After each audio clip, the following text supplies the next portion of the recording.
Welcome back, traders. Hope you're easing into the holidays without too much portfolio drama as markets closed out Tuesday with another steady grind higher after digesting those delayed economic prints we teed up yesterday.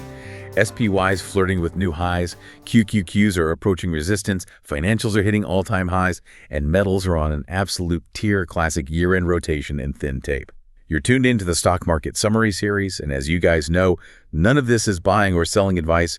We're just here to provide market commentary and education, but nothing we say here is financial advice.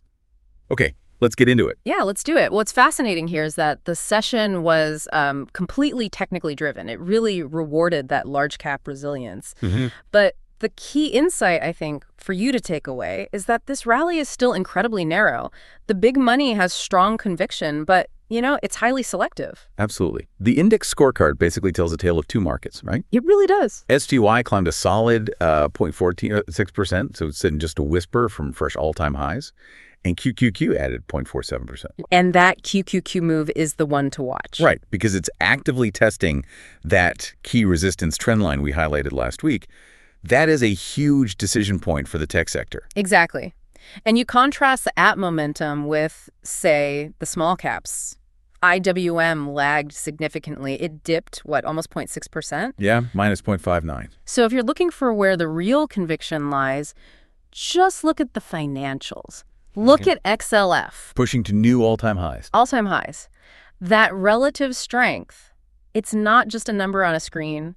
It signals real institutional confidence in the economy's stability, at least for now. And this is all happening with a massive tailwind from the plunging U.S. dollar. That classic negative correlation is it's on full display. Right.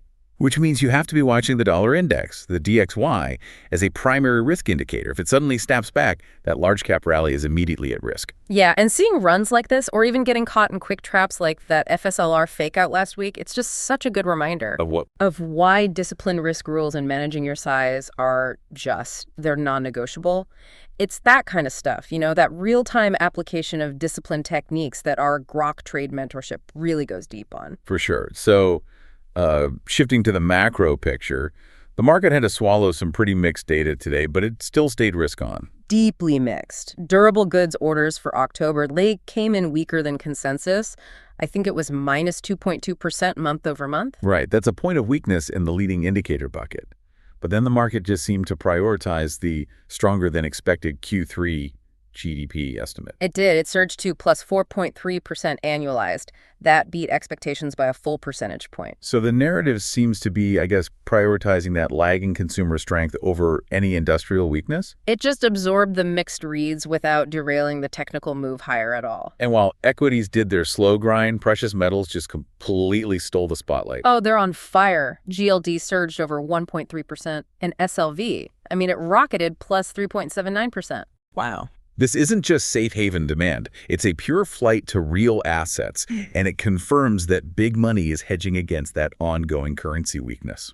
Meanwhile, Bitcoin slipped a little bit, down about 1.17%. It seems to be stalling right around that $88,000 level. Yeah, not a lot of conviction there to follow metals higher just yet.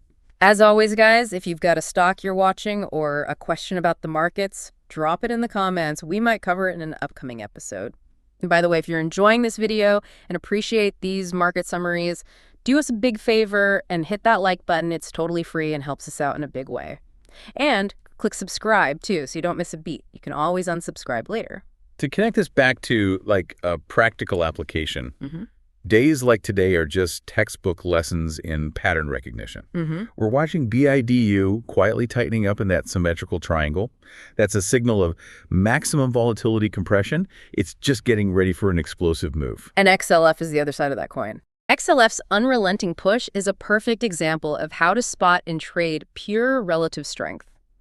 Understanding the why behind these moves, the pattern recognition, the multi-asset correlation, the disciplined risk, that is the edge. And that's precisely what the one-on-one coaching in the Grok Trade mentorship is designed to build, real, actionable consistency in your trading. So what does this all mean for you heading into the holiday weekend? I think the takeaway is that buyers are maintaining control. They're rewarding large caps and financials, while the metals are confirming that bearish long-term currency view. Yeah, and the key question remains, whether the selective grind can actually carry through the thin holiday liquidity we expect over the next few days. Speaking of the holidays, just a quick logistical note for everyone. Tomorrow, the stock market will close early at 1 Eastern Time for Christmas Eve. And obviously, markets will be closed all day Thursday in observance for Christmas. Yep. So from both of us, wish you all a Merry Christmas Eve, and we'll catch you in tomorrow's market summary.